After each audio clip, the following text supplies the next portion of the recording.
আসসালামু আলাইকুম। আচ্ছা, আমাকে ক্লিয়ার শুনতে পাচ্ছ? দুই একজন একটু হাই হ্যালো করো তো।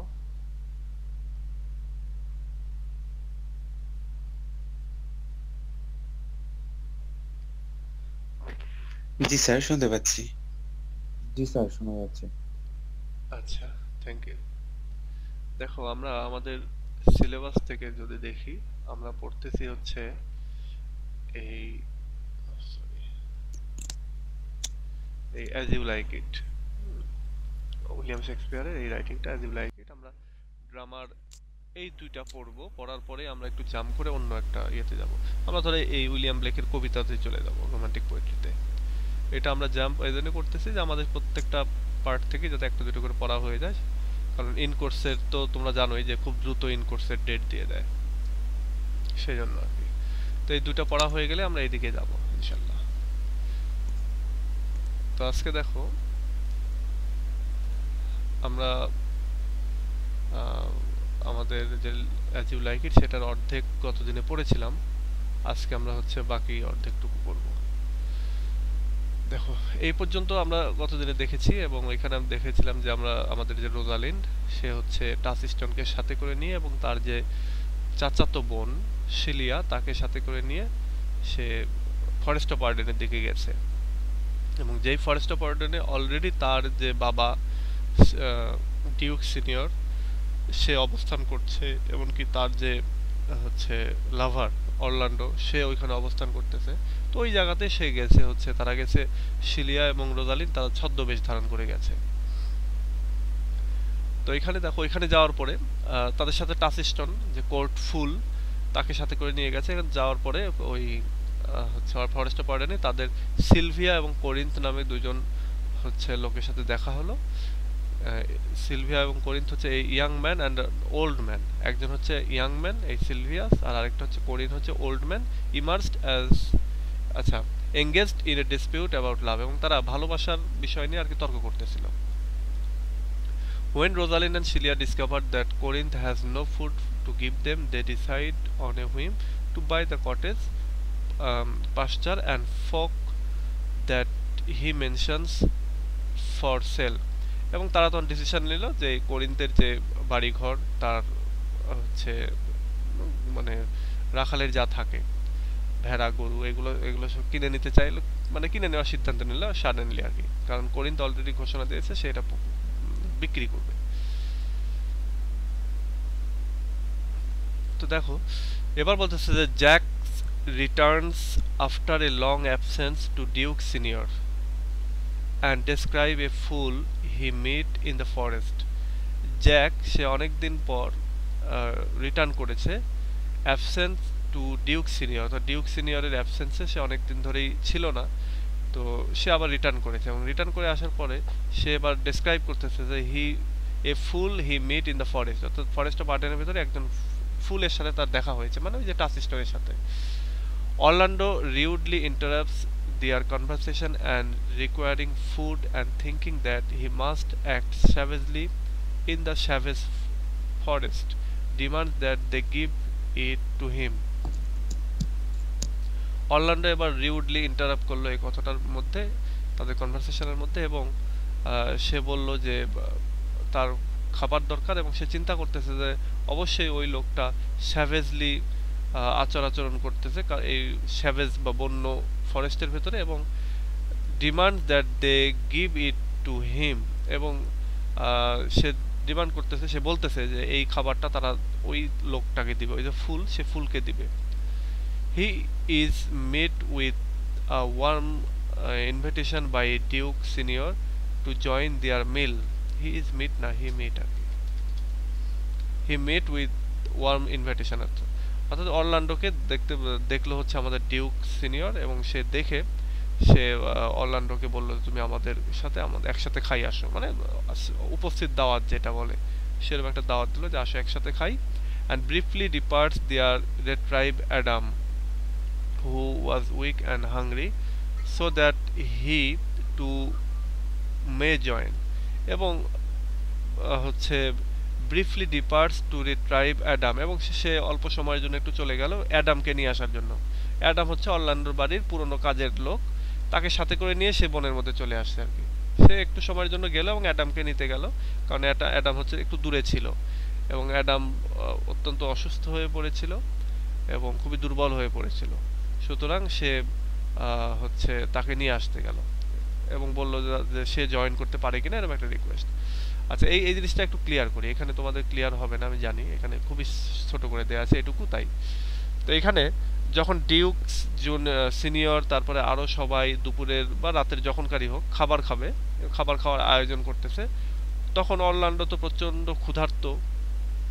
সে হচ্ছে তার যে ওল্ড একজন সার্ভেন্ট ছিল অ্যাডাম, তাকে নিয়ে সে এই বনের মধ্যে আসছে।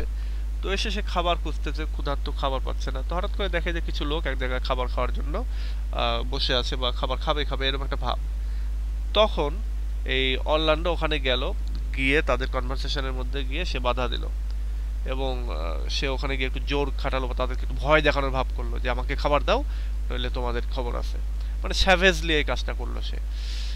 এবং তখন আমাদের যে ডিউক সিনিয়র সে বলল যে আচ্ছা তোমার এত মানে ক্ষমতা দেখানো বা হচ্ছে কি কয় আমাদের উপর হামলা করার দরকার নেই, তুমি এমনিতেই আসো, তুমি ক্ষুধার্ত বোঝা যাচ্ছে, তুমি আসো, বসো, আমাদের সাথে খাওয়া দাওয়া করো। তো ডিউক সিনিয়র তো ভালো মানুষ, অরল্যান্ডো তো খারাপ না, সে তো চাচ্ছিল যাতে করে যে খাবার তাদের থেকে পেতে পারে সেজন্য।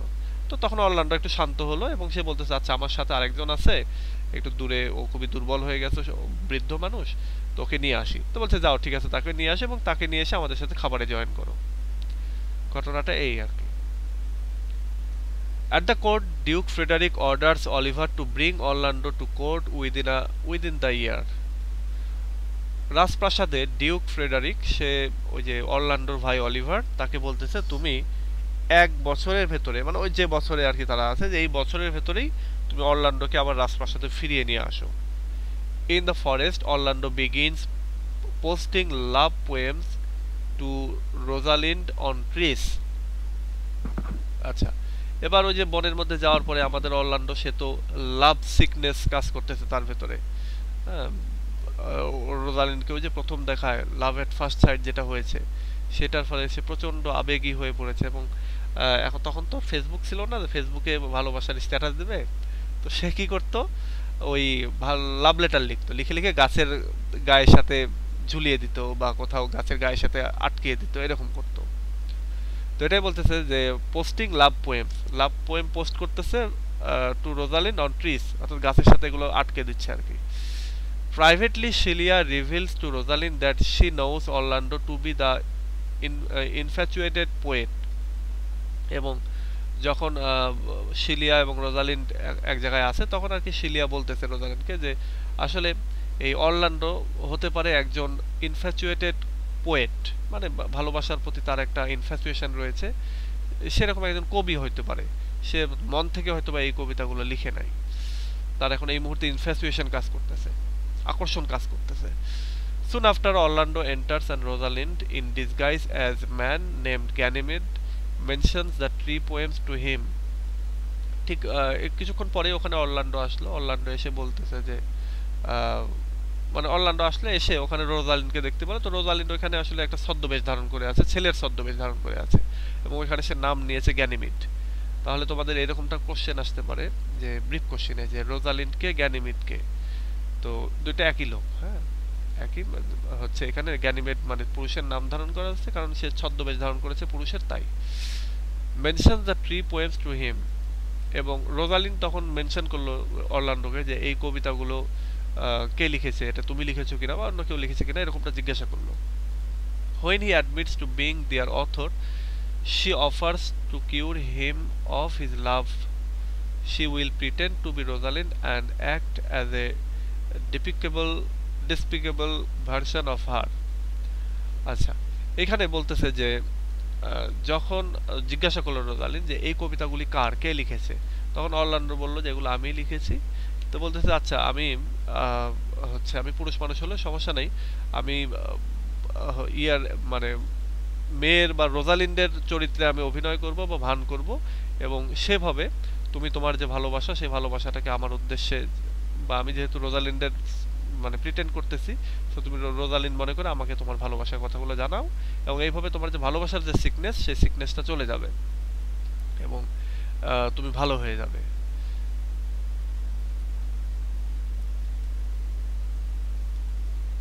সে তার একটা হচ্ছে কি বলে সেকেন্ড ভার্সন হিসেবে কাজ করবে আর কি। যদিও ডেসপিকেবল মানে হচ্ছে ঘৃণ্য বা হেয় করা বা নিস, কিন্তু এইখানে মানে যেহেতু রোজালিন হচ্ছে তার প্রতি বা তাকে আসলে ওইভাবে ইয়ে করেনি, যদিও তাদের ওইভাবে সামনাসামনি ভালোবাসা এখনো আদান প্রদান হয়নি, ওই একবার দেখেছে ওইটুকুই আর কি। তো এখানে বলতেছে তুমি তোমার যে ভালোবাসা সে ভালোবাসাটা আমার প্রতি জানিও, আমি রোজালিন্ডের হয়ে মানে অভিনয় করবো আর কি, এটা বলতেছে। Taciturn and Audrey, Taciturne's fiancé, are conversing about Audrey's non-poetical nature, which Sir Oliver Martex arrives to perform their wedding service. আচ্ছা, টাসিস্টন এখানে এই বনে আসার পরে অড্রি নামে একজনের সাথে তার দেখা হয়ে যায় এবং তাদের ভেতরে ভালোবাসা হয়ে যায়, এমনকি বিয়ে পর্যন্ত ঠিক হয়ে যায়। তো এই জায়গাটাই বলতেছে টাসিস্টনের ফিয়ন্সি হচ্ছে এই অড্রি, এবং তারা দুজনে কথাবার্তা বলতেছে, এমনকি অড্রির যে নন পোয়েটিক্যাল নেচার, অর্থাৎ সে যে ওরকম কবিতা পছন্দ করে না বা কবিতা বুঝে না এরকম একজন ক্যারেক্টার সে, তো তার নন পোয়েটিক্যাল এই পোয়েটিক্যাল ক্যারেক্টার সম্পর্কে তারা কনভারসেশন করতেছে। এবং ঠিক ওই সময়ে স্যার অলিভার মার্টেক্স, সে হচ্ছে একজন যাজক টাইপের লোক, সে আসলে হচ্ছে তাদের বিয়ে দেওয়ার জন্য। অলিভারকে আমরা একটু দেখে আসি।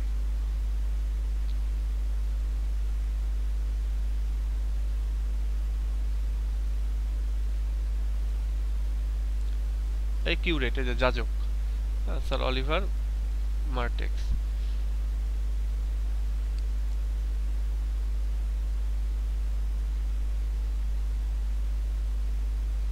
এই যে স্যার মানে সে আসছে ওই অড্রিয়ার আমাদের টাসিস্টনের বিয়ে দিতে। At Jack's suggestion, however, Taciturn decides to have a proper marriage in a church and so dismisses Martex. আচ্ছা, ঠিক ওই মুহূর্তেই জ্যাক সাজেশন দিল যে তোমাদের বিয়ে হওয়া উচিত একটা চার্চে, এইভাবে না, এই জায়গায় না। এবং তখন টাসিস্টন ডিসাইড করলো যে আচ্ছা ঠিক আছে, আমরা তাহলে ভালোভাবে বিয়ে করবো একটা চার্চে গিয়ে। তো যেহেতু বনের মধ্যে এখন এখানে চার্চ নেই, সো আপাতত এই বিয়ের ডেটটা মানে ক্যান্সেল করা হলো। মার্টেক্স তখন এইটাকে ডিসমিস করে দিল।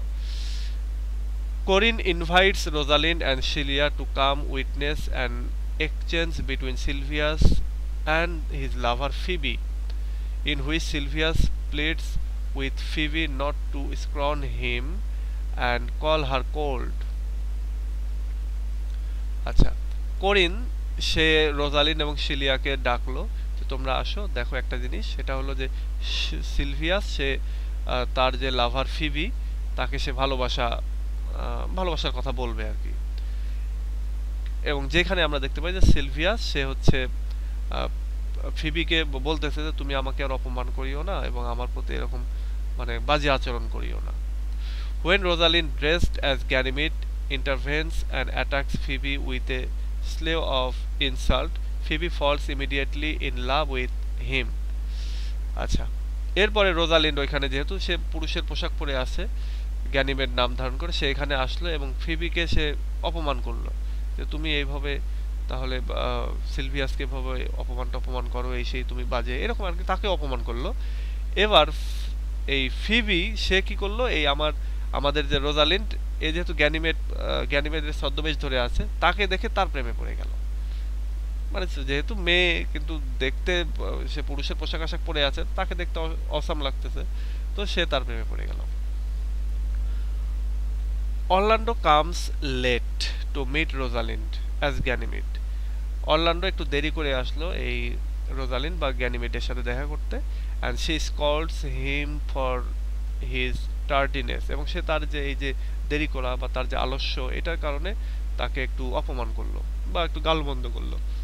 After Rosalind as Ganymede gives Orlando a lesson of love. Rosalind এখানে গ্যানিমেড দেশে যেহেতু আছে, সে হচ্ছে অরল্যান্ডোকে একটা ভালোবাসার ক্লাস দিল আর কি। হি ডিপার্টস, এবং সেই ক্লাসটা করিয়ে বা সেই একটা লিসন দিয়ে, অনুশীলনী দিয়ে সে এখান থেকে চলে গেল,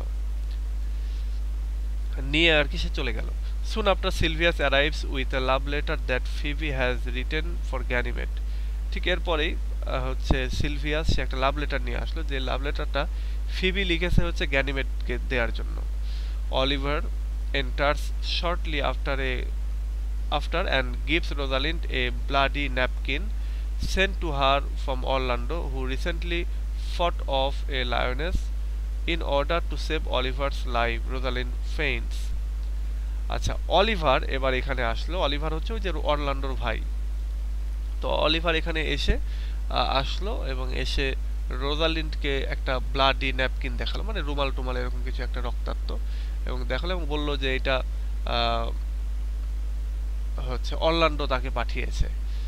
এবং এই অরল্যান্ডো সে রিসেন্টলি একটা লায়নেস, মানে হচ্ছে ফিমেল লায়ন আর কি, ফিমেল সিংহ, তার সাথে সে মারামারি করেছে অলিভারের প্রাণ রক্ষার জন্য। এবং এইটা শুনেই রোজালিন্ড অজ্ঞান হয়ে গেল, যে নিশ্চয়ই অরল্যান্ডোর খারাপ কিছু হয়েছে এরকম আর কি। তো এখানে একটা জিনিস আমি একটু ক্লিয়ার করি, সেটা হচ্ছে যে ওই বনের মধ্যে যখন ডিউক ফ্রেডরিক, এই যে এখানে ডিউক ফ্রেডরিক অলিভারকে বলেছে না যে তুমি যেভাবে হোক অরল্যান্ডোকে আবার ফিরিয়ে নিয়ে আসো রাজপ্রাসাদে, তো এই ডিউক ফ্রেডরিকের কথা শুনে অলিভার, অর্থাৎ অরল্যান্ডোর বড় ভাই, সে আসছে ঘুরতে ঘুরতে এই বনের মধ্যে। বনের মধ্যে আসার পর একটা সিংহ তাকে অ্যাটাক করে, মানে হচ্ছে ফিমেল সিংহ তাকে অ্যাটাক করে, এবং সেই জায়গাটাতে আমাদের অরল্যান্ডো পৌঁছে যায় এবং সে এটা দেখে সে তখন ওই মানুষটাকে সেভ করে দেখতেছে এটা তার নিজের ভাই অলিভার। তো তাকে নিয়ে আসে এবং এই অলিভার পরবর্তীতে অরল্যান্ডোর কাছে রোজালিন্ডের কথা শুনে সে অরল্যান্ডোর যে ন্যাপকিনটা, সে ন্যাপকিনটা নিয়ে এখানে আসে। Oliver reveals to Orlando that he has fallen in love at first sight with Celia. এরপর অলিভার সে প্রকাশ করলো অরল্যান্ডোর উদ্দেশ্যে যে আমি শিলিয়াকে প্রথমবার দেখেই আমি ভালোবেসে ফেলেছিলাম। who he thinks is the shepherdess as that is her disguise. এবং যেহেতু শিলিয়া একজন শেফার্ড্রেস হিসেবে আছে, মহিলা মানে ফিমেল রাখাল হিসেবে আছে, তো তাকে সেই রাখাল হিসেবেই সেও ভালোবেসে ফেলে। Rosalind enters and tells Orlando that she is skilled in the art of magic and can promise him that if he truly loves Rosalind, he will be married to her the next day. Rosalind এবার বলল যে অরল্যান্ডোর কাছে এসে যে আমি সত্যিকার অর্থে আমি জানি, হচ্ছে জাদু জানি, এবং আমি প্রমিস করতেছি, আমার জাদু বলতেছে যে তুমি যদি সত্যিকার অর্থেই তুমি যদি রোজালিন্ডকে ভালোবেসে থাকো তাহলে হচ্ছে তোমাদের বিয়ে হবে। She articulates all the unions that will happen the next day. এবং পরবর্তী দিনে কি কি ঘটবে সে সব কিছুই বলল। Orlando Sylvius herself will be married, এবং সে বলল যে আগামীকাল অরল্যান্ডোর বিয়ে হবে, সিলভিয়াসের বিয়ে হবে, এমনকি আমারও বিয়ে হবে। মানে গ্যানিমেড বলতেছে তার কথা যে তারও বিয়ে হবে। যেহেতু অরল্যান্ডোর বিয়ে হবে তাহলে তো তার নিজের বিয়ে হবে, কারণ রোজালিন্ডের সাথেই তো বিয়ে হবে। Orlando will marry Rosalind, Ganymede will marry Phoebe if he ever marries a woman, and if he doesn't then Phoebe will marry Silvius. আচ্ছা, অরল্যান্ডো রোজালিন্ডকে বিয়ে করবে, গ্যানিমেড সে হচ্ছে ফিবিকে বিয়ে করবে, এবং যদি সেটা না করে থাকে তাহলে সে বিয়ে করবে সিলভিয়াসকে। মানে এখানে একটা জিনিস খেয়াল করো, আমরা বেশ কয়েকটা জুটি পেলাম। হ্যাঁ, এটা একটা প্রশ্ন আসে যে এখানে কয়টা জুটি রয়েছে, তারা কে কে। তো এখানে ধরো আমরা পেলাম হচ্ছে অরল্যান্ডো রোজালিন্ড, এই একটা জুটি, মানে কাপল আর কি। এরপর অরল্যান্ডোর ভাই হচ্ছে অলিভার এবং শিলিয়া। এরপরে হচ্ছে আমরা পাবো হচ্ছে টাসিস্টন এবং অড্রি। এরপরে আমরা পাবো হচ্ছে সিলভিয়াস এবং ফিবি। এই কয়েকটা হচ্ছে আমরা জুটি পাবো। এই জুটিগুলো সম্পর্কে প্রশ্ন আসে যে এই জুটিগুলো সম্পর্কে লিখো, এটা শর্ট কোশ্চেনে আসে, পার্ট বি এর যে কোশ্চেন সেখানে। তো এটা তোমরা একটু মনে রাখিও যে কে কে কার সাথে সম্পর্ক, এটা দরকার এবং এটা খুবই জরুরি আর কি। এবার আসো যে the next day Touchstone recounts to Duke Senior a humorous report of a quarrel he has just had with a courtier. পরের দিন টাচস্টোন সে বলতেছে ডিউক সিনিয়রের কাছে যে একটা হাস্যকর রিপোর্ট দিল। সেই রিপোর্টটা হচ্ছে একটা ঝগড়ার, এবং সে ঝগড়াটা করেছে সে একজন সভাসদ বর্গ ওখানকার তার সাথে। Then Hymen, the god of marriage, enters singing and escorts Rosalind to Orlando and her father. এরপরে হাইমেন হচ্ছে গড অফ ম্যারেজ। এই গড অফ ম্যারেজ সে হচ্ছে ওখানে আসলো, এবং সে হচ্ছে আমাদের যে রোজালিন্ড এবং রোজালিন্ডকে অরল্যান্ডোর কাছে দিল, এবং তার বাবা, মানে এক কথায় তিনজনকে এক জায়গায় এসকর্ট করলো। আচ্ছা, মানে একদিকে নিয়ে গেল, এক জায়গায় নিয়ে গেল। Rosalind's disguise as Ganymede is revealed, এবং এখানে রোজালিন্ড তার যে এতদিন যে গ্যানিমেড সেজেছিল সে, এমনকি তার বাবাও তাকে চিনতেছিল না এতদিন। তো এবার সে হচ্ছে ওই ডিসগাইজড অবস্থা থেকে সে বের হয়ে আসলো। অ্যান্ড শি ম্যারিজ অরল্যান্ডো, এবং সে হচ্ছে অরল্যান্ডোকে বিয়ে করলো। While Phoebe agrees to marry Sylvius, এবং ফিবি সে হচ্ছে বা এবার ওই অ্যাগ্রি করলো, আচ্ছা ঠিক আছে আমি তাহলে সিলভিয়াসকে বিয়ে করবো।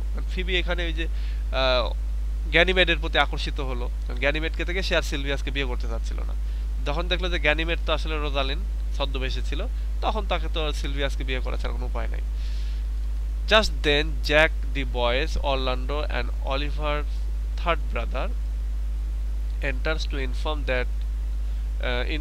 inform everyone that Duke Frederick, while on his way to attack Duke Senior in the forest, came across a religious man and was converted to a life of peace.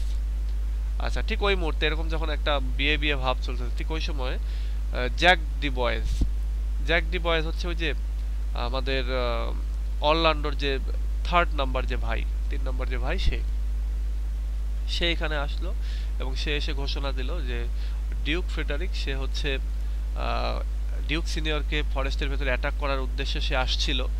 আসার সময় তার একজন রিলিজিয়াস ম্যানের সাথে দেখা হয়ে যায়, এবং দেখা হওয়ার পরে সে ওইখানে নিজেও একজন রিলিজিয়াস পার্সন হিসেবে সে তীর্থে চলে যায়।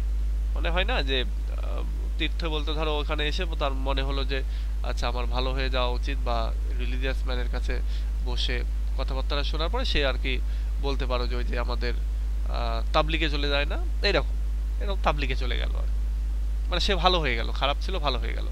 সেও ভালো হলো কোথায় এসে, আমাদের ফরেস্ট অফ আর্ডেনে কিন্তু এসে, ফরেস্ট অফ আর্ডেনে মানে সে ওই যে ডিউক সিনিয়রকে আক্রমণ করার উদ্দেশ্যে কিন্তু সে আসতেছিল, এবং আসতে গিয়ে এই ফরেস্ট অফ আর্ডেনে আসার পরেই সে ভালো হয়ে গেল, এবং সে ওখান থেকে চলে গেল।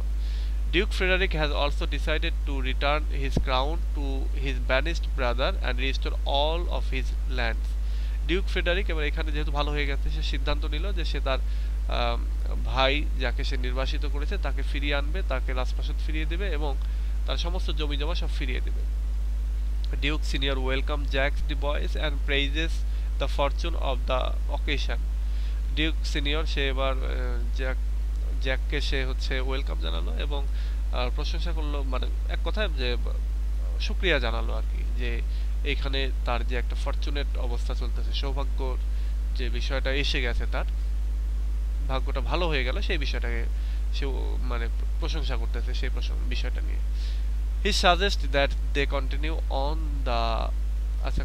on in their rivalry and marriages.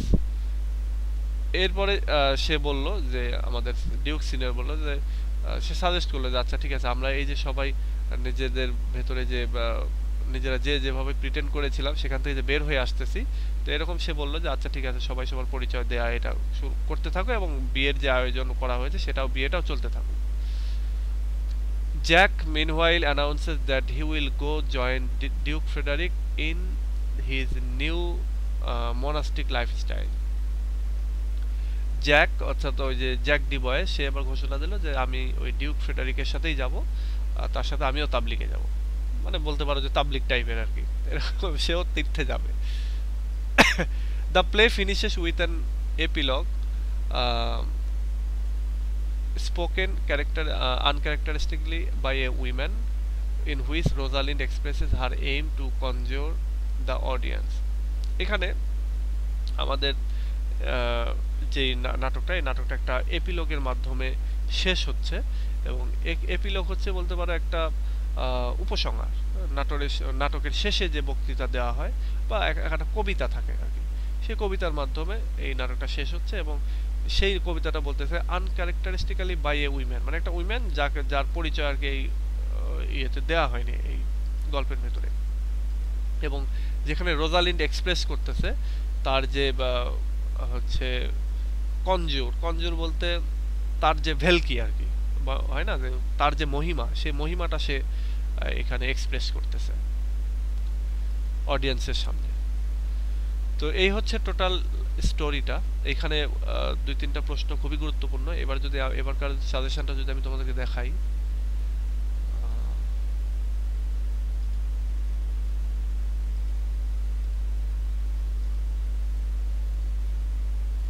এবারে সাজেশনে কি দিয়েছি এবং গতবারের সাজেশনে কি দিয়েছিলাম, এটা যদি দেখাই তাহলে তোমরা তোমাদের ইম্পর্টেন্ট প্রশ্ন এখান থেকে পেয়ে যাবা। দেখো এবারে সাজেশন দিয়েছি হচ্ছে এইখান থেকে প্রশ্ন, মানে সামনে যে পরীক্ষা হবে সামনের মাসে, সেই পরীক্ষা যে depict the character of Rosalind and Celia. Rosalind এবং শিলিয়ার ক্যারেক্টার আলোচনা করতে বলেছি। তারপরে discuss Shakespeare's wit and humour in as you like it. As you like ইটে উইলিয়াম শেক্সপিয়ার যে উইট অ্যান্ড হিউমার ইউজ করেছেন, মানে এক কথায় মজা এবং জ্ঞানের যে বিষয়, উপস্থিত বুদ্ধি যেগুলো ইউজ করেছেন রোজালিন্ডের ক্যারেক্টারের মাধ্যমে, সেটা আলোচনা করতে বলেছি। আরেকটা হচ্ছে importance of forest of Arden, forest of আর্ডেনের গুরুত্ব, ফরেস্ট অফ আর্ডেন কি রোল প্লে করতেছে, হ্যাঁ, বা তার ভূমিকা কি, তার ইম্পর্টেন্স কি, সেইগুলো আলোচনা করতে বলা হচ্ছে। একটা জিনিস খেয়াল করো যে এই ফরেস্ট অফ আর্ডেনে কিন্তু সবাই এসে আশ্রয় নিচ্ছে, এবং ফরেস্ট অফ আর্ডেনে এত একটা মহিমা যে ফরেস্ট অফ আর্ডেনে এসে ডিউক ফ্রেডারিকের মতো বাজে লোকও ভালো হয়ে যাচ্ছে, এবং ফরেস্ট অফ আর্ডেনে এসে সবার বিয়ে হচ্ছে, সবাই এখানে আসলেই যেন নিরাপদ হয়ে যাচ্ছে, নিরাপত্তা পেয়ে যাচ্ছে, এখানে এসে ভালোবাসাগুলো ফুলফিল হচ্ছে, যেটা রাজপ্রাসাদে হয়নি। তো সব মিলিয়ে এই ফরেস্ট অফ আর্ডেনের একটা ভালো গুরুত্ব আছে। তো এটা একটা গুরুত্বপূর্ণ প্রশ্ন। অ্যাজ ইউ লাইক হচ্ছে লাইক এর ভেতরে যে wit and humour, wheat and humour যদি আমি সংক্ষেপে বলি, উইট মানে হচ্ছে উপস্থিত বুদ্ধি, আর হিউমার মানে হচ্ছে সেই উপস্থিত বুদ্ধির মাধ্যমে যে একটা হাস্যরসাত্মক পরিবেশ তৈরি করা এবং সেটার মাধ্যমে কার্যসিদ্ধি করা সেটা। যেমন ধর রোজালিন কিভাবে আসলো এখানে, সে গ্যানিমেড সেজে আসলো, এবং গ্যানিমেড সেজে এসেছে অরল্যান্ডো তার প্রেমিক, কিন্তু অরল্যান্ডোর সামনে সে অভিনয় করতেছে যে অরল্যান্ডোকে সে চিনে না, সে রোজালিন হিসেবে ভান করতেছে, অরল্যান্ডো তাকে প্রেম নিবেদন করতেছে। তো এই সব কিছু হচ্ছে হিউমারের ভেতরে হাস্যকর পরিবেশ। তারপরে ওই যে সিলভিয়াস এবং ফিবি হচ্ছে রোজালিনকেই ভালোবাসতেছে, রোজালিন তো মেয়ে ছদ্মবেশে আছে, কিন্তু তাকে দেখে ভালো লেগে গেছে বা তাকেই সে পছন্দ করতেছে বা ভালোবাসতেছে। তো এই সব কিছু মিলিয়ে এখানে খুব ভালো হাস্যরসাত্মক পরিবেশ আছে আর কি। অলিভার সেও আসছে, এসে শিলিয়াকে দেখে তার ভালো লেগে গেছে। এরপরে এখানে আসে হচ্ছে ক্যারেক্টার তো কেমন হয় জানোই, তোমরা হয়তো বা ইয়েতে পড়েছো, ফার্স্ট ইয়ারে থাকতে তোমাদের সাইলাস বার্নারে তোমরা ক্যারেক্টার পড়েছো না, এপির ক্যারেক্টার অথবা সাইলাস বার্নারের ক্যারেক্টার।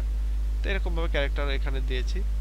এই তিনটা হচ্ছে এবারের গুরুত্বপূর্ণ। গতবার কি দিয়েছিলাম দেখো, এই যে তোমরা এগুলোতে কোশ্চেনও পাবা, হ্যাঁ। গতবার দিয়েছিলাম হচ্ছে এখানে দিয়েছিলাম, গতবার দিয়েছিলাম হলো bring out the romantic elements in as you like it. As you like ইটে রোমান্টিক কি কি গুণাবলী আছে সেগুলো। তারপর ডিপিক দ্য ক্যারেক্টার অফ শিলিয়ার ক্যারেক্টার গতবারও দিয়েছিলাম। তারপর evaluate on Shakespeare's wit and humour in as you like it. Wit and humour গতবার দিয়েছিলাম, কিন্তু ওইগুলো গতবার আসেনি। গতবার যেগুলো আসছিল সেটা যদি আমরা দেখি, এই যে এই বোল্ড করে দেওয়াগুলো মনে হয় আসছিল, দেখি তো আমি দেখি তো কি কি আসছিল, এটা তার আগেবারে কোশ্চেন।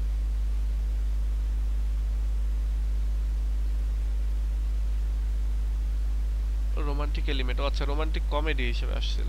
রোমান্টিক এলিমেন্ট যখন বাইর করা যাবে তখন রোমান্টিক কমেডি এটা সেটাও বাইর লেখা যাবে আর কি ফ্রি হ্যান্ডে। তারপরে এখানে আসছিল হচ্ছে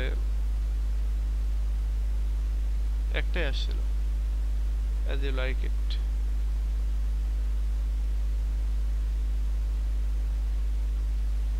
একটাই আসছিল গতবার, তার মানে এবার ওখান থেকে দুইটা আসবে, আসার মতো আর কি। Evaluate as anti romantic comedy.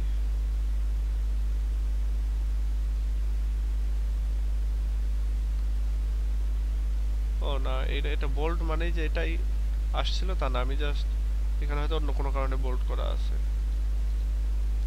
এটা হচ্ছে তার আগের বারের কোশ্চেন। Part C. দেখো আরো কোশ্চেন যেরকমটা হয় সেটা হচ্ছে যে এই যেমন এখান থেকে গতবার আসছে হচ্ছে describe the role of chorus in ইডিপাসিলেস। ইডিপাসিলেসকে কোরাসের ভূমিকাটা কি। তারপরে এই যে how does Oedipus finally find out real identity of the killer of Laius. লায়াসের সঠিক যে পরিচয় সেটা কিভাবে বাই করলো আমাদের ইডিপাস।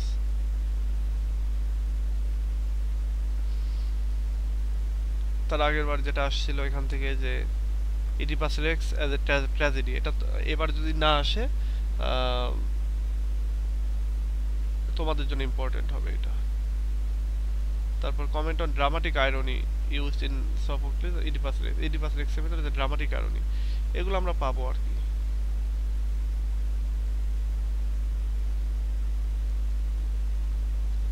আচ্ছা, তো আজকের ক্লাসটা একটু ছোট হচ্ছে। ছোট হওয়ার কারণ হলো যে আমরা যেহেতু গতদিনে অর্ধেক পড়েছিলাম সেই জন্য। এখানে নিচে আরো অনেকটা আছে, আমি একটু দেখাই। নিচে হচ্ছে এই যে সামারি 2 আছে, সামারি 2টা তোমরা পড়ে নেবা, এটা ইজি আছে, আমি এটা দিয়েছি জাস্ট এখান থেকে যদি কোনো ইনফরমেশন মিসিং যায় তাহলে এটাও পড়ে নিলা সেজন্য। আর আরো কিছু জিনিস আছে নিচে আমি পড়াই। যেমন দেখো এখানে আছে কোটেশন। কোটেশন হচ্ছে যেমন এই যে all the world is a stage, এটা একটা বিখ্যাত উক্তি, তোমরা বিভিন্ন সময় এটা পড়েছো যে সারা বিশ্বই যেন একটা স্টেজ, নাট্যমঞ্চ, এবং আমরা সবাই তার হচ্ছে নায়ক নায়িকা বা প্লেয়ার, অভিনেতা। এই যে all the men and women merely players. তো এটা একটা বিখ্যাত কোটেশন, এটা তোমাদের লিখতে হবে বিভিন্ন জায়গায়, বিশেষ করে ব্রড কোশ্চেনে। এছাড়াও আরো অনেকগুলো আছে, সেগুলো আমরা বিভিন্ন সময় পাবো বড় প্রশ্ন যখন পড়বো তখন। তো এইখানে দেখো একটা কথা বলতেছে যে feature of Shakespeare's most famous monologue. Monologue কি জানো? মনোলগ তোমরা পড়েছো? মনোলগ কি? মনোলগ হচ্ছে এক মিনিট। আচ্ছা, মনোলগ হচ্ছে যে সিঙ্গেল ব্যক্তি যে কোনো ঘটনাকে মানে ডিসক্রাইব করে। আর মনোলগ কবিতা হইতে পারে, আবার যে একজন সিঙ্গেল স্পিকার একটা পোয়েম, একটা ড্রামা নোবেল ন্যারেট করে, এরকম না ভাইয়া? হ্যাঁ অনেকটা এরকমই, তুমি যেটা বলতেছো আচ্ছা, এটাই। আপনি একটু একটু বিস্তারিত বলেন, আমরা আবারও শিখি। আচ্ছা, তুমি যেটা বলতেছো সেটাই, যে একজন স্পিকার সেটা বলবে, তবে ড্রামাতে এসে যেটা হবে যে এটা ঠিক সলিলোকি না। সলিলোকিতে গতদিনে যেটা বলতেছিলাম যে একজন স্পিকার কথাটা বলবে এবং এই কথাটা হচ্ছে কেউ মানে অডিয়েন্স আমরা শুনতে পাবো, কিন্তু স্পিকার এমনভাবে বলতেছে যেন কেউ যেন শুনতে পাচ্ছে না। কিন্তু মনোলগের ব্যাপারটা এরকম না। মনোলগ হচ্ছে যে তোমার এটা এরকম যে থিয়েটারে বা স্টেজের ওপরে স্পিচটা প্রেজেন্ট করা হবে, একজন সিঙ্গেল স্পিকার এটা বা ক্যারেক্টার এটা প্রেজেন্ট করবে এবং প্রায় এটা দিয়ে আসলে এক্সপ্রেস করবে তাদের থটগুলিকে, তাদের চিন্তা ভাবনাগুলোকে এখন জোরে জোরেই আর কি প্রকাশ করবে। এবং মাঝে মাঝে হবে যেটা হবে এটা ডিরেক্টলি অ্যাড্রেস করবে কোনো একটা ক্যারেক্টারকে, অ্যাড্রেস করে এটা বলবে, আবার অনেক সময় অডিয়েন্সকে অ্যাড্রেস করে এই কথাটা বলে থাকে। এই হচ্ছে বিষয়। ব্যাপারটা হচ্ছে যে ওই সলিলোকি হয় মানুষের মানে প্রধান ক্যারেক্টারের মনে মনে। তো মনে মনে বললে তো আর স্টেজের উপরে আমরা শুনতে পাবো না। আধুনিক ফিল্মে কি হয়, মনে মনে কথাটা তাও এটা অডিও দিয়ে শোনা যায়, কিন্তু স্টেজের উপরে হলে তো শোনা যাবে না। এই জন্য সলিলোকিটা স্টেজের উপরে পারফর্ম করার সময় জোরে জোরেই বলে। সলিলোকি হচ্ছে মনের ভেতরে ঘটে যাওয়া ঘটনা, সেটা সে বলবে না। আর মনোলগ হচ্ছে সে এক্সপ্রেস করবে কারোর সামনে, অডিয়েন্স হিসেবে আমরা সব শুনতে পাবো। আচ্ছা, এবার দেখো এর ভেতরে এই কোটেশনের আমরা যেটা দেখলাম এটাই সবচেয়ে বড় কোটেশন, এছাড়াও আরো অনেক আছে, সেগুলো আমরা বড় প্রশ্ন পড়তে গেলে পড়বো। এবার দেখো কিছু মিউজিক এবং সং, কিছু কিছু এক কথা মিউজিক আছে। বলতেছে as you like it is known as a musical comedy. এটা মিউজিক্যাল কমেডি নামেও পরিচিত। এখানে প্রচুর মিউজিক আছে, তোমরা যদি কোন টেক্সট পড়ো তাহলে দেখতে পাবা এখানে। Because of the number of songs in the play, এর কারণে হচ্ছে এই প্লের ভেতরে, এই নাটকের ভেতরে অনেকগুলি গান রয়েছে। There are more songs in it than in any other play of Shakespeare. এখানে যতগুলি গান আছে এটা উইলিয়াম শেক্সপিয়ারের অন্য কোনো নাটকে এত গান নেই। These songs and musics are incorporated in the action that take place in the Forest of Arden as shown below। এবং এই গানগুলোর ম্যাক্সিমামই ঘটেছে হচ্ছে যে তোমার ফরেস্ট অফ আর্ডেনের ভেতরে। এবং সেই গানগুলো কি কি দেখো, আন্ডার দ্য গ্রিনউড ট্রি, এইটা একটা হচ্ছে গান, এবং it summarizes the views of Duke Senior on the advantage of country life over the amenities of the court. Amenities sings the song. আচ্ছা, Amiens sing the song, Amiens নামে একটা character সেই গানটা গায়। গানটার হচ্ছে তোমার আন্ডার দ্য গ্রিনউড ট্রি, এই গানটা ডিউক সিনিয়র যখন এই ফরেস্ট অফ আর্ডেনে আসে, ফরেস্ট অফ আর্ডেনে আসার পরে এখানকার যে সুযোগ সুবিধা যেটা সে পায়, যেটা সে রাজপ্রাসাদেও পায়নি, তো সেই সুযোগ সুবিধা পাওয়া এবং সেখান থেকে একটা হ্যাপিনেস, সেই হ্যাপিনেস থেকেই সে এই গানটা আসলে অ্যামিন যে একজন হচ্ছে ক্যারেক্টার, সে এই গানটা গায়। ডিউক সিনিয়রের ভিউটাকেই সে গানের সুরে বলে আর কি। এরপর আরেকটা আছে blow blow the winter wind, this song is sung by Amiens. এটা হচ্ছে অ্যামিনস সেই গায়। ইট আচ্ছা, it states that physical sufferings caused by forest and winter winds is preferable to the inner sufferings caused by man's ingratitude। আচ্ছা, এই গানের মাধ্যমে আসলে যেটা বলতে চাচ্ছে আমাদের অ্যামিন নামক এই ক্যারেক্টার, সে বলতেছে যে আসলে শারীরিক যে কষ্ট সেটাকে সওয়া যায়, বনের ভেতরে শারীরিক কষ্ট, তারপরে হচ্ছে তারপর রাফ ওয়েদার বা শীতের যে বিষয় সেগুলো সওয়া যায়, কিন্তু যে জিনিসটা সওয়া যায় না বা প্রেফারেবল না সেটা হচ্ছে যে মানুষের মনের ভেতরে যে কষ্টটা, এবং এই কষ্টটা যেটা অন্যের অকৃতজ্ঞতার কারণে মানে উৎপন্ন হয়েছে যে কষ্টটা, সেটাকে সহ্য করা যায় না। এরপর আরেকটা গান, what shall he have that killed the deer, it's another song which added a lively spectacle and some forest coloring to contrast with love talk in the adjoining scene. It highlights the pastoral atmosphere। এটার মাধ্যমে মূলত ওইখানকার যে pastoral atmosphere বা গ্রাম্য যে একটা setting, সেই সেটিংটার কথা বলা হচ্ছে। এরপর আরেকটা আছে, ইট ওয়াজ এ লাভার অ্যান্ড হিজ ল্যাস, ইট serves A prelude to the wedding ceremony. এটা হচ্ছে ওয়েডিং সেরিমনির আগে এই গানটা গাওয়া হয়, এবং এখানে এটা দিয়ে আসলে ওই যে হয় না যে বিয়ের যে গান, আমরা আগেকার যুগে গ্রামাঞ্চলে দেখতাম না যে বিয়ের গান, সেই বিয়ের গানটাই যেন এখানে গাওয়া হচ্ছে, এবং এটার মাধ্যমে একটা প্রস্তাবনা যেন দেওয়া হচ্ছে। It praises spring time and is intended to announce the rebirth of nature. এটা স্প্রিং টাইমের প্রশংসা করতেছে এবং নেচার যেমন নতুন করে জেগে উঠতেছে সেটাও বলা হচ্ছে। And the theme of moral generation in human life, মানুষের যে নৈতিক জেনারেশন, নৈতিক উত্থান মানুষের জীবনে, যে মানে সেই নৈতিক উত্থানেরই যেন রিবার্থ ঘোষণা করা হচ্ছে। Thomas Morley is known to have set the lyrics of this song to music in the form of মাড্রিগাল।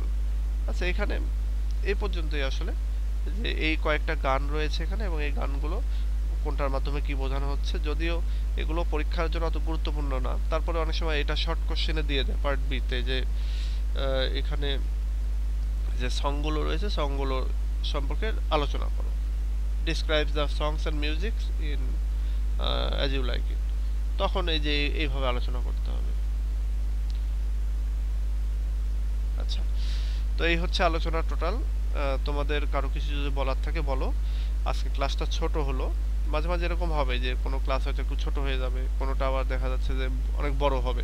বড় হবে বলতে দেখা যাচ্ছে আমি হয়তো তখন আরো দ্রুত পড়ে ওগুলোকে বোঝানোর চেষ্টা করব, কারণ সময় তো আমাদের 1 ঘন্টাই, 1 ঘন্টার বেশি আমরা পাবো না, কারণ এই যে তোমাদের পরে আছে ওল্ড সেকেন্ড ইয়ার পরে আছে আমার 4th ইয়ার, তো এই জন্য আসলে টাইট শিডিউলের কারণে সমস্যাটা। আচ্ছা, এখন তোমাদের কারো কিছু বলার থাকলে বা কোনো কোশ্চেন থাকলে বা এছাড়া অন্য কোনো বিষয় সম্পর্কে কোনো কোশ্চেন থাকলে করতে পারো। ভাইয়া আমার একটু কোশ্চেন ছিল এটা নিয়ে। হ্যাঁ, বলো।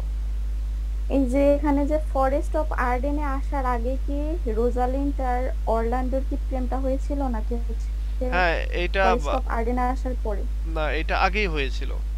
আগেই হয়েছিল যখন ওই যে ফরেস্ট অফ আর্ডেনে আসার আগে যখন অরল্যান্ডো ওই যে একজন চার্লস যে কুস্তিগীরের সাথে মারামারি করতে গিয়েছিল, কুস্তি খেলতে গিয়েছিল, ওইখানে গিয়েই ওই আমাদের রোজালিন এবং শিলিয়া তারা ওই মারামারিটা দেখতে গিয়েছিল। দেখতে গিয়ে ওখানেই তাদের একটা মানে লাভ এট ফার্স্ট সাইট যেটা সেটা হয়। এবং আমাদের অরল্যান্ডোকে রোজালিন বলে যে তুমি এখানে জয়েন করিও না, তুমি এখানে জয়েন করলে সে একজন যেহেতু বিখ্যাত কুস্তিগীর, রাজপ্রাসাদের কুস্তিগীর, সে তোমাকে মেরে হাড্ডি গুড্ডি ভেঙে ফেলবে। তো তখন সে রোজালিন্ডের ওই কথা না শুনে বরং সে আরো ওই মারামারিতে অংশগ্রহণ করে এবং সে জিতে যায়। তো ওই যে এক কথায় লাভ এট ফার্স্ট সাইট, এরপরে আবার জিতে গেল, সব মিলে ভালোবাসাটা বেশ গাঢ়ই হয়ে যায়, কিন্তু আনফরচুনেটলি এই সেপারেশন ঘটে এবং পরবর্তীতে আবার সবাই এসে ফরেস্ট অফ আর্ডেনে ইয়ে হয়ে যাচ্ছে আর কি, এক হয়ে যায়। ভাই আর একটা কোশ্চেন, হ্যাঁ সেটা বলো। হচ্ছে এই যে ডিউক ফ্রেডরিক সে তো হচ্ছে অলিভারকে বলছিল যে হচ্ছে অরল্যান্ডোকে তুমি খুঁজে নিয়ে আসো, এটা কেন বলছিল সে? আচ্ছা, এটা আমার কাছে কেন জানা। বলছিল এটা আমার মনে নাই এখন। এটা হচ্ছে যে অরল্যান্ডো, এখানে একটা কাহিনী আছে। কাহিনীটা এরকম, রোজালিন্ড সে চলে গেছে, রোজালিন্ড যাওয়ার সময় শিলিয়াকে অর্থাৎ ডিউক ফ্রেডারিকের মেয়েকে নিয়ে গেছে। তো এখন সে মেয়ের জন্য তার মন খারাপ, তার মেয়েকে তো পাইতে হবে। তো এটার জন্য সে এখন এবং সে ভাবতেছে যে রোজালিন্ড ঠিকই অরল্যান্ডোর কাছেই গেছে। তো এই জন্য সে অরল্যান্ডোর খোঁজে অরল্যান্ডোর বাড়িতে পাঠায়, হচ্ছে লোক পাঠায়। তো ওখানে গিয়ে অলিভার বলে যে অরল্যান্ডো এখানে নাই, অরল্যান্ডো এখান থেকে চলে গেছে। তখন আমাদের ফ্রেডারিক তখন অলিভারকেও ডেকে পাঠায় যে তুমি, মানে ডেকে পাঠানোর পরে তাকে বলে যে তুমি তোমার ভাইকে যেখান থেকে পারো নিয়ে আসো, কারণ তোমার ভাই রোজালিনকে নিয়ে গেছে এবং রোজালিন্ডের সাথে আমার মেয়েকেও নিয়ে গেছে। তো এটা তুমি এই বছরের মধ্যে, মানে এক বছরের মধ্যে তুমি এই কাজটা করো, তোমার ভাইকে নিয়ে আসো যেভাবেই হোক, কারণ আমার মেয়েকে পেতে হবে। এবং রোজালিনকে খুঁজতে বা অরল্যান্ডোকে খুঁজতে খুঁজতে এবার অলিভারও ওই বনের মধ্যে যায়, গিয়ে সে হচ্ছে ওই যে একটা সিংহের দ্বারা আক্রান্ত হয়, সিংহ তাকে আক্রমণ করে বসে। এবং ওইখানে ফরচুনেটলি অরল্যান্ডো ওখানে গিয়ে সিংহের সাথে মারামারি করে লোকটাকে বাঁচায় এবং দেখে যে সেটা তার বড় ভাই হচ্ছে অলিভার। তো ওইখান থেকে তাদের দুই ভাইয়ের আবার মিল হয়ে যায় এবং পরবর্তীতে যখন দেখে যে অলিভারও আসতেছে না, আবার এদিকে যেভাবে হোক সংবাদটা পায় ডিউক ফ্রেডারিক যে ডিউক সিনিয়র এখানে এসে একটা যেন রাজপ্রাসাদ যেন মানে একটা সভাসদ বর্গ যেন চালাচ্ছে বা একটা দেশ চালানোর একটা ভাব করতেছে। তখন ডিউক ফ্রেডারিক প্রচন্ড ক্ষেপে যায় এবং সে আক্রমণ করার উদ্দেশ্যে রেডি হয়ে চলে আসে। এবং ফরেস্ট পার্টিনে আসার পরেই তারা হচ্ছে এক হারমিটের সাথে দেখা হয় তাদের, মানে সন্ন্যাসী বা বলতে পারো যে আমরা আমরা বলতে পারি যে মৌলবী টাইপের লোকের সাথে আর কি দেখা হয়। এবং সেখানে তার সাথে কথাবার্তা হয়, একটা সময় সে সিদ্ধান্ত নেয় আচ্ছা মানে সে ভালো হয়ে যায় আর কি, ভালো হয়ে সে ওই যে কি বলে তীর্থে চলে যায় এবং সে তার ভাইকে সবকিছু ফেরত দিয়ে দেয়। এই হলো কাহিনী। আচ্ছা, আর কারো কিছু বলার আছে? বলো, জিজ্ঞাসা করো। না আসলে আমার কিছু জিজ্ঞাসা করার নাই, এই বাচ্চারা চুপ, কিছু জিজ্ঞাসা আমাকে করার নাই, কারণ কি বলতেছি। আসলে ভাইয়া আমার রুমে মানে আমার ছোট বাচ্চা আছে, তো ওনার সাথে আরো ৩-৪ জন খেলে, যাই হোক এটার জন্য সরি। আমার শ্বশুর গত সপ্তাহে স্ট্রোক করে মানে হাফ প্যারালাইজড, এই জন্য 3টা ক্লাস মিস করছি। আজকে থেকে আবার উনার টেক কেয়ারও করতেছি, আবার আজকে থেকে পড়াশোনা শুরু করছি। তো আমি 3টা ক্লাস করব, মানে রেকর্ডেড ক্লাসগুলো করে তারপরে পরের ক্লাসে কোয়েশ্চেন করব। ভাইয়া মাইন্ড করেন না, ঠিক আছে? আমি 3 আচ্ছা দিন মানে গত 3টা ক্লাস একদমই করতে পারি নাই, আচ্ছা ঠিক আছে। হুট করে এত কিছু হয়ে গেল, সামলাইতে পারিনি। আচ্ছা, আরেকজন কি যেন বলতে চাচ্ছিল? স্যার আমাদের পরবর্তী যে ক্লাসটা সেখানে মানে রোমান্টিক পোয়েট্রি ওটা নেওয়া হবে নাকি? হ্যাঁ, সামনের দিনে আহ, রোমান্টিক পোয়েট্রি নিয়ে হবে। আমরা অ্যাজ ইউ লাইক ইট টা শেষ করলাম এবং ইডিপাস রেস্টটা শেষ করেছি। আমরা এবার সামনের দিনে পড়বো হচ্ছে এই রোমান্টিক পোয়েট্রির উইলিয়াম ব্লেকের এই কবিতাগুলো পড়বো, এই যে ইন্ট্রোডাকশনটা। ভাইয়া আমি উইলিয়াম ব্লেকের 5টা কবিতা, সংস অফ ইনোসেন্স এর 5টা কবিতা, ইন্ট্রোডাকশন, ল্যাম্প, চিমনি সুইপার, নার্সের সং, এই 4টা পড়ছি, হোলি থার্সডেও পড়ছি। টাইগারটা মানে এই 5টা পড়ছি আর কি, সামারি, থিম, টোন, মানে এগুলা মোটামুটি জাস্ট দেখলাম। এখন কবিতা তো আমরা পড়তে পারি না, ওই যে ই করে একদম বিশ্লেষণ করে তো আমরা কবিতা পড়তে পারি না, মানে অনেকেই তো ফার্স্ট ইয়ারে বাঙ্ক মারছি যেমন আমি। এদের কি হবে, এরা কিভাবে সেকেন্ড ইয়ারের মানে পোয়েম গুলো কভার করবো? ওই যে আমি পড়াই, দেখো তারপরে বুঝো কিনা। আমি তো ওই জন্যই পড়াবো, আচ্ছা ঠিক আছে ভাইয়া। ওই জন্যই তো পড়াবো আমি। আচ্ছা ভাই। আচ্ছা, সামনের দিনে যে এই কবিতাগুলো মিনিমাম তো এখানে 2, 3, 4টা কবিতা, এগুলো সব ছোট ছোট কবিতা। ইন্ট্রোডাকশন, ল্যাম্প, তারপরে চিমনি সুইপার, এরকম দেখা যাচ্ছে যে এখানকার হয়তো 2 দিনে শেষ হয়ে যাবে। তারপরে এই কবিতাগুলো হয়তো 2 দিন 1 দিনে শেষ হয়ে যাবে। হ্যাঁ, তারপর এই যে উইলিয়াম ওয়ার্ডসওয়ার্থের কবিতাগুলো অনেক বড় বড়, অনেক জটিল। এই কবিতাগুলো, এই যে উইলিয়াম ব্লেকের যে কবিতাগুলো, সেগুলো আমরা লাইন বাই লাইন পড়বো। যেগুলো ছোট ছোট কবিতা, সেগুলো আমরা লাইন বাই লাইন পড়ে একেবারে ওয়ার্ড বাই ওয়ার্ড পড়ে ফেলবো। আর কিছু কবিতা আছে অনেক বড়, সেগুলো আমরা পড়বো হচ্ছে সামারি। যেমন ধরো এই ওয়ার্ডসওয়ার্থের কবিতাগুলো সামারি পড়তে হবে। তারপরে এই এই যে এস.টি. কোলরিজের কবিতা, এই 2টা সামারি পড়তে হবে। ডন জুয়ান সামারি পড়তে হবে। তারপরে অ্যাডোনেই সামারি পড়তে হবে। টু স্কাইলাক এটা লাইন বাই লাইন পড়া যাবে আর কি। জন কিটসের গুলো আমরা লাইন বাই লাইন পড়বো। আচ্ছা, তো ঠিক আছে, আজকে এ পর্যন্তই। ভালো থেকো সবাই, নেক্সট ক্লাসে আবার কথা হবে। আর তোমাদের কোনো কোশ্চেন থাকলে এর ভেতরে গ্রুপে কোশ্চেন করবে, গ্রুপে পোস্ট দিয়ে দিবে, আমি তাহলে ওই অনুযায়ী অ্যান্সার দেবো ইনশাল্লাহ। আচ্ছা, ভালো থেকো। আচ্ছা ঠিক আছে ভাইয়া, আসসালামু আলাইকুম।